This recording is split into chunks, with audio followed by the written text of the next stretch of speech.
Dumbo.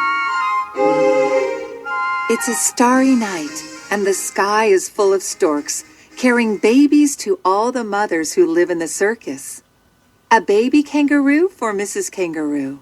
A baby giraffe for Mrs. Giraffe. Finally, a stork delivers a tiny bundle for Mrs. Jumbo the elephant too. And inside, there's a cute, sweet little baby elephant. But as soon as he sneezes, his ears flap open and they're big. In fact, they're enormous.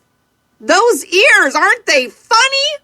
exclaims one of the other elephants, and they all burst out laughing. To make fun of him, they call him Dumbo. Mrs. Jumbo scolds them all. No one must make fun of her baby. Off they go, in the wagon of the little train that takes the circus animals from city to city. Mrs. Jumbo snuggles up to her baby and hugs him close. It's a new day, and the sun is shining when the circus parade takes to the streets. First the animals, then the acrobats, the clowns, and the ringmaster. The crowds in the streets watch, clapping and laughing, excited to see a taste of the show. And soon, Jumbo Jr. will have to perform too. But before the show, some curious spectators visit the tents where the animals live. There, a few naughty boys notice Dumbo and begin to tease him. "Ain't that the funniest thing you ever saw?" chortles one of them. "Look at his ears!" Mrs. Jumbo picks Dumbo up and puts him between her legs to protect him from those rude boys. But one of them grabs him by the tail. "Come here!" he shouts, pulling hard. When she sees this, Mrs. Jumbo flies into a rage. All she wants to do is protect her baby. But the spectators are afraid, and the circus hands tie her up to hold her back.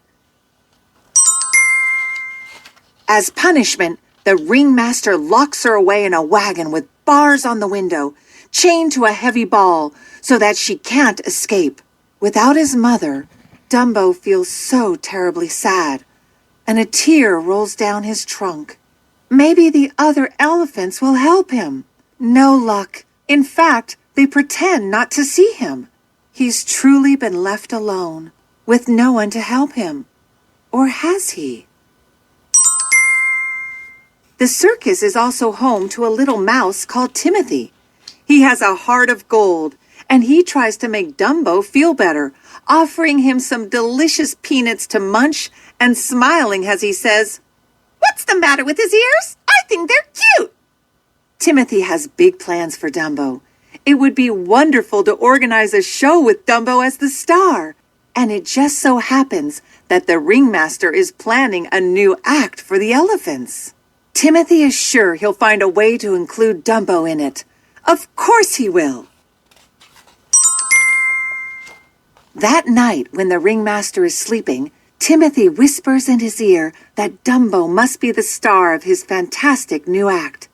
"Dumbo, Dumbo, Dumbo," he repeats. The ringmaster wakes up with a start. His dream has just inspired him. Incredible! Yes, Dumbo will be part of the show. He'll amaze everyone by leaping on top of a pyramid formed by the other elephants on top of a ball. Unfortunately, when the time comes, disaster strikes. Dumbo takes a run at the pyramid, trips over his own ears, and ends up bumping into the ball at the elephant's feet, making them fall over. What a catastrophe! After such a mess, Dumbo begins working with the clowns. Their act is supposed to be funny, but Dumbo dressed up is having no fun at all. During the circus, the clowns pretend they are firemen and that they must save Dumbo from a very tall structure in the middle of the scene. To make the crowd laugh, they squirt water in the baby elephant's face. And although Dumbo is afraid, they make him jump into a bath full of bubbles set in the center of the ring. This time the crowd loves him, But Dumbo is even sadder than before. So Timothy steps in and takes him to see Mrs. Jumbo. How wonderful! Mrs. Jumbo is still locked up. The chains hold her back, but she manages to put her long trunk through the bars and stroke her baby. Then she picks him up and cradles him gently, singing, "Baby mine, don't you cry." Watching that tender scene, Timothy begins to cry. But to tell the truth, when Dumbo says goodbye to his mother, he feels even sadder. He falls asleep and has a strange dream. Lots of elephants dancing and flying in the air. Flying elephants? What an odd dream. The next day, Dumbo wakes up with Timothy on the top of a tree. It's unbelievable. What are they doing there? How did they get there? Did Dumbo jump sky high? No way. Impossible. Then suddenly the mouse understands. Dumbo must have flown there by flapping his huge ears. Yes, that had to be it. "Your ears, while they're perfect wings!" cries Timothy excitedly. Well, now he's sure that the baby elephant can become famous. He'll be the only flying elephant in the world. Dumbo's not so sure. Can he really do it? To encourage him, Timothy gives him a feather, telling him that it's magical. As long as he holds it tight, he'll be able to fly. The little elephant, holding the feather tight in his trunk, climbs to the top of a rock and flaps his ears faster and faster until he takes off and soars skyward. He flaps his ears as if they were wings and zips around from cloud to cloud. "I knew you could do it!" shouts Timothy with joy, sitting on his little friend's back. At the circus, they'll all be amazed. When the show begins, Dumbo is dressed up. He's ready to jump. Holding his magic feather tight, he fearlessly takes a leap. Plummeting down, Dumbo drops the feather, gasping with fright. Timothy is even more terrified. Now they're in trouble. The mouse blurts out the truth. The feather isn't magical at all. It was just to make him believe in himself.